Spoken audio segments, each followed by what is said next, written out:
Ազգային ժողովի մեծարգո նախագահ, հարգելի պատգամավորներ, գործընկերներ, ներկայացված Եվրոպական միությանը Հայաստանի Հանրապետության անդամակցելու գործընթացի մեկնարկի մասին օրինագիծը, ինչպես արդեն նշվեց, առաջին ընթերցումից հետո լրամշակվել է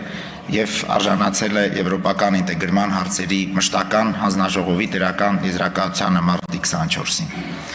Մեր կարծիքով քննարկվող օրինագիծը համապատասխանում է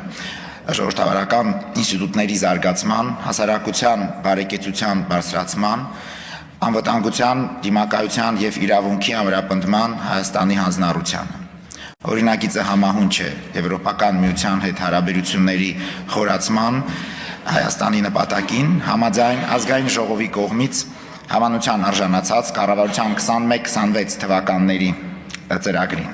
Եվրոպական միության հետ հարաբերությունների զարգացման մասին հայտնի ուղերձը հղել է նաև Հայաստանի Հանրապետության վարչապետը Եվրոպական խորհրդարանում հնչեցած ելույթի շրջանակներում։ Եվրոմիության հետ հարաբերությունների զարգացումը համապատասխանում է նաև Հայաստանի կառավարության որդեգրված, բալանսավորված եւ բալանսավորման արտաքին քաղաքականությանը,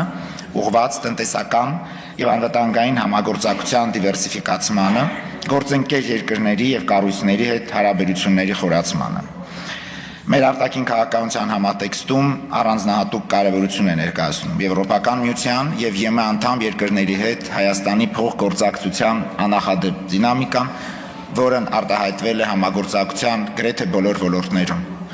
Եզրափակելով ցանկանում եմ եւս մեկ անգամ ընդգծել, որ օրինագիծի ընդունումն ինքնին չի հանդիսանում Եվրոպական միությանը Հայաստանի անդամակցության հայտ, այնուամենայնիվ այն հաղորդում է Եվրոպական միության հետ գործընկերության հորացումը նոր մակարդակի հասնելու ցանկություն ունեցող Հայաստանի քաղաքացիների ձգտումը եւ համահունչ է բալանսավորված եւ բալանսավորման արտաքին քաղաքականությանը։ Շնորհակալություն, առաջարկում ենք կողմ քվեարկել օրինագիծը։